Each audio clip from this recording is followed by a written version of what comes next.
कैसे हैं मेरे सारे के सारे ज्वालामुखीज। आई होप कि सारे के सारे हमारे ज्वालामुखीज बिल्कुल फिट एंड फाइन है। और आज बच्चों एक बहुत ही स्पेशल सेशन के साथ मैं आ गई हूं, जहां पर क्लास 11th पॉलिटिकल साइंस के मोस्ट इंपॉर्टेंट टॉपिक्स मैं आपको बताने वाली हूँ। तो देखिए, एग्जाम काफी नजदीक है और मुझे पता है कि हर चैप्टर में से हम सोचते रहते हैं क्या पढ़े क्या ना पढ़े, क्या सबसे ज्यादा इंपॉर्टेंट है from the exam point of view.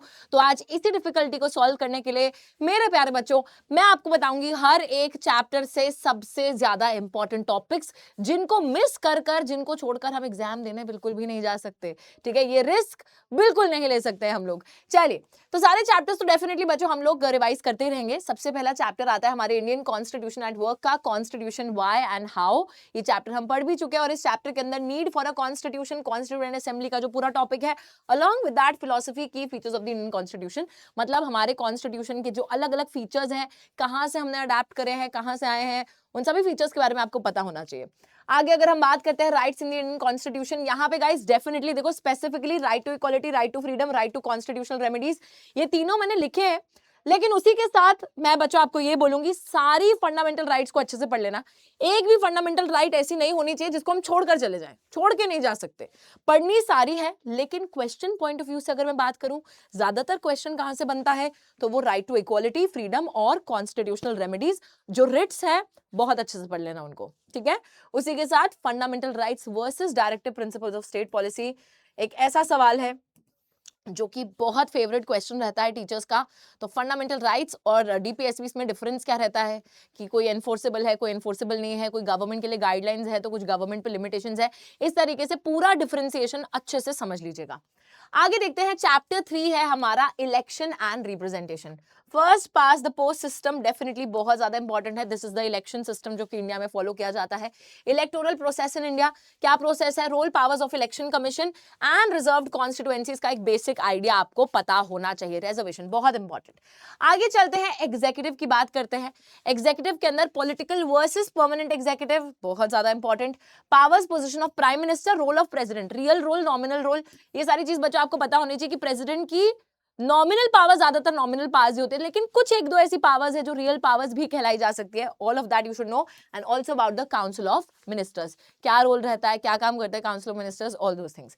चलिए, फिर बात करते हैं लेजिस्लेचर। डेफिनेटली बच्चों यहाँ पे सबसे ज्यादा प्यारा और बार बार पूछे जाने वाला क्वेश्चन यही है, पावर्स ऑफ लोकसभा, राज्यसभा। ठीक है, डेफिनेटली इसके बीच का डिफरेंस आ सकता है, लोकसभा राज्यसभा में क्या अंतर है ये पूछा जा सकता है। दोनों के ऊपर मतलब ऐसा भी हो सकता है कि सेपरेट क्वेश्चन आ जाए कि सिर्फ लोकसभा पे पूछ लिया, सिर्फ राज्यसभा में। You should be prepared for everything. Law making process क्या होता है, कैसे लॉ बनता है बच्चों, the entire process you should know. Control of legislature over executive, legislature executive पे चेक कैसे रखता है, कंट्रोल कैसे रखता है, वेरी इंपॉर्टेंट टॉपिक। नेक्स्ट आता है जुडिशरी। डेफिनेटली यहाँ पर गाइस कुछ कुछ चीजें हैं जो टॉपिक्स हैं वेरी इंपॉर्टेंट इन देमसेल्व्स, जैसे कि इंडिपेंडेंस ऑफ जुडिशरी, कैसे जुडिशरी इंडिपेंडेंट ऑर्गन है, व्हाट आर द फैक्टर्स या features that ensure the independence of judiciary, you should know.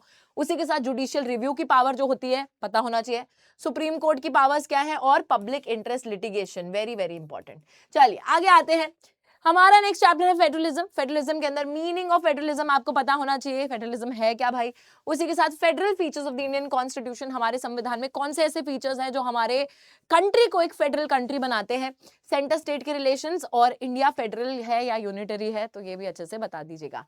आगे लोकल गवर्नमेंट, सबसे ज्यादा इंपॉर्टेंट यार यहाँ पे एक ही चीज है, this is the 73rd and 74th constitutional amendment. अगर मैं आपको बोलूं कि इस चैप्टर से कोई एक चीज जिसको बिल्कुल छोड़कर नहीं जाना है, अगर मतलब ऐसा हो गया कि भाई और कुछ नहीं पढ़ पा रहे, तो एटलीस्ट ये जो दोनों अमेंडमेंट्स हैं इन्हें बहुत अच्छे से पढ़ लेना। एक हमारे रूरल लोकल गवर्नमेंट, एक अर्बन लोकल गवर्नमेंट। ठीक है, पंचायती राज सिस्टम एंड ग्राम सभा, शॉर्ट नोट वगैरह इस पे आ सकता है। आगे चलते हैं, अब बच्चों constitution as a living document है, इसमें जो अमेंडमेंट प्रोसीजर है और जो basic structure of the constitution है, बहुत ज्यादा इंपॉर्टेंट टॉपिक्स हो जाते हैं।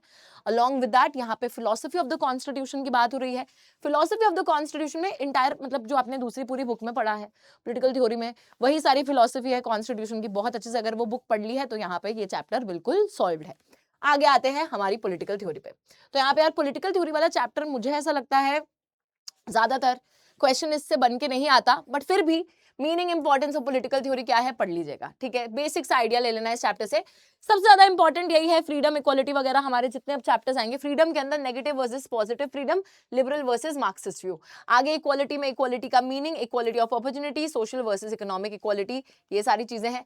सोशल जस्टिस में मीनिंग और सोशल जस्टिस क्या है, डिस्ट्रीब्यूटिव जस्टिस क्या होती है, और सबसे ज्यादा इंपॉर्टेंट इस चैप्टर में है अफर्मेटिव एक्शन, ठीक है। अगेन यहाँ पे रिजर्वेशन की मैं बात कर रही हूँ, affirmative action is the most important topic. आगे चलते हैं राइट्स। राइट्स में बच्चों definitely meaning importance of rights, human rights, moral versus legal rights. यार राइट्स के अंदर तो आपको पता ही है, राइट्स के अंदर क्या है, राइट्स के बारे में पढ़ना है, ठीक है। राइट्स के बारे में अच्छे से पढ़ लेना, अपनी जितनी राइट्स है उनको पढ़ लो और कुछ भी जरूरत नहीं है।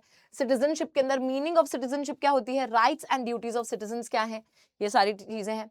नेशनलिज्म आता है, मीनिंग ऑफ नेशनलिज्म। अगेन देखो बेसिकली बच्चों ये जो किताब है ना, इसमें अलग अलग एक तरीके से हमारी फिलोसफी की ही बात करी गई है, कॉन्स्टिट्यूशनल फीचर्स की बात करी गई है।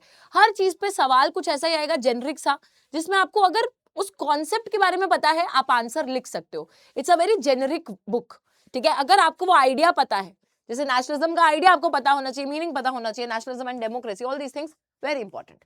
सेक्युलरिज्म में again Indian model of secularism, western model पे भी आ सकता है सवाल, डिफरेंस आ सकता है western versus Indian model of secularism, and meaning of secularism becomes very important. बस इसी के साथ हमारे चैप्टर्स हो गए हैं कंप्लीट, सारे इंपॉर्टेंट टॉपिक्स हमने देख लिए हैं।